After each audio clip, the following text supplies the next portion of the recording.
আলাইকুম everyone, welcome back to my channel. নতুন একটি ভিডিওতে আপনাদের সবাইকে স্বাগতম। আশা করছি আমার আজকের ভিডিওটি আপনাদের কাছে অবশ্যই ভালো লাগবে।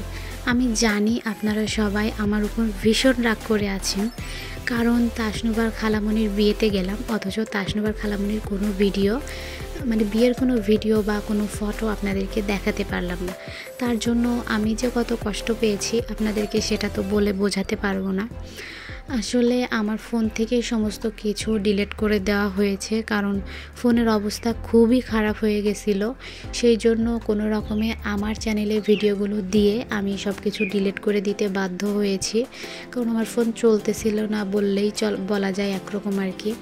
তো তারপরে আমি বুঝে শুনে ডিলিটটা করি নাই। কিভাবে কি ডিলিট হয়েছে না হয়েছে সেসব কিছু আপনারা জানতে চাইলে অবশ্যই আমার চ্যানেল থেকে ঘুরে আসবেন। সেখানে আমি একটি ভিডিওর মাধ্যমে জানিয়েছি যে কিভাবে সব ডিলিট হয়ে গেল বা কেন সব কিছু ডিলিট করতে হলো। তো এটা হচ্ছে যশোরে আসার পরে তাসনুবার বাবার কাছে এসেছিলাম, তার পরের দিনের ভিডিও। তার পরের দিন আমরা একটু বাইরে ঘোরাঘুরি করতে গেছিলাম, যেহেতু আমরা অনেক দিন বাসার বাইরে ছিলাম তাসনুবার বাবাকে ছাড়া। তো বাবা মেয়ের আসলে কানেকশনটা অনেকটা মনে হচ্ছিল কমে গেছে, তাসনুবা তার বাবার কাছে তেমন একটা যেতে চাচ্ছিল না। সেজন্যই তাসনুবার বাবা আজকে আমাদের নিয়ে একটু বিকালবেলায় বাইরে ঘোরাঘুরি করতে নিয়ে গেল। তো সেজন্য এই যে এখন তাদের দুজনের বন্ডিংটা আবার ঠিক হয়ে গেছে। তো এখানে ছিল বড় একটা হাতি, যেটা পেয়ে আমার মেয়ে খুবই খুশি, কারণ ও হাতি বা গরু এগুলো খুব পছন্দ করে। অবশ্য ভয় পায়, বাট ও পছন্দ করে।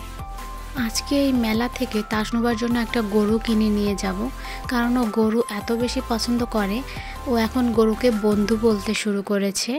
আগে কাউ মনা বলতো, ইংলিশে কাউ, সেটাকে ও মনা বলতো। আমি ওকে আদর করে মনা বলে ডাকি। তো ও সেইভাবে গরুকে আদর করে কাউ মনা বলে ডাকতো।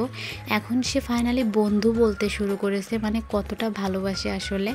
এখানে বাচ্চাদের অনেক রকমের খেলার জিনিস ছিল, সেগুলোই দেখছিলাম, কারণ তাসনুবার জন্য বললাম ওই যে গরু কিনবো।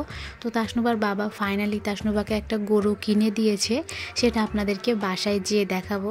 এখন আরও কিছু দেখা হচ্ছিল যে তার কিছু পছন্দ হয় কিনা বা সে কিছু নিতে চায় কিনা।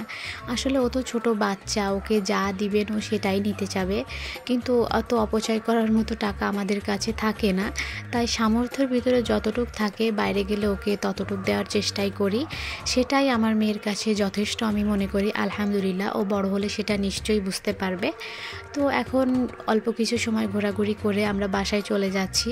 যেহেতু আমরা সবসময় তাসনুবাকে নিয়ে ঘুরতে বের হই, এই জন্য সবসময় চেষ্টা করি সন্ধ্যার আগেই বাসায় যাওয়া, কারণ অনেকে আছে বেবি নিয়ে অনেক রাত পর্যন্ত বাইরে থাকে, বাট আমাদের ওইভাবে থাকা হয় না। অনেক সময় থাকা হয়ে যায় পরিস্থিতির কারণে, কিন্তু ইচ্ছা করে তেমনভাবে আমরা কখনোই থাকি না। তো এই যে বাসায় চলে আসলাম, আর বাসায় আসার পরে আপনাদেরকে দেখাচ্ছি ওইখান থেকে তাসনুবার জন্য যে গরুটা কিনেছিলাম সেটাই। তো তার আগে একটু হেয়ার ব্যান্ডগুলো দেখাই। তাসনুবার জন্য এই ছোট্ট ছোট্ট কিউট হেয়ার ব্যান্ডগুলো কিনেছি, যেহেতু তার চুল এখন আলহামদুলিল্লাহ অনেকটাই বড় হয়ে গেছে, রেগুলার ফিতা দিয়ে বাঁধতে হয়। তো এই সুন্দর জিনিসগুলো দেখে আমার খুব পছন্দ হয়েছিল, আর চিকন চিকন ছিল। ও চুলে ব্যথাও পাবে না তেমনভাবে, আর দেখতেও কিউট লাগবে, তো সেভাবেই কিনে নেওয়া। আর এই যে তাসনুবার কাউ মনা, অর্থাৎ ওর বন্ধু। তো এটা তাসনুবার ভীষণ পছন্দ, ও তো সারাদিন এইভাবে হাতে নিয়েই ঘুরে বেড়াচ্ছে। তো ছোট জিনিসেই বাচ্চারা অনেক বেশি খুশি হয়ে যায়, তাই না বলুন? আজকের ভিডিওটি এ পর্যন্তই। আল্লাহ হাফেজ।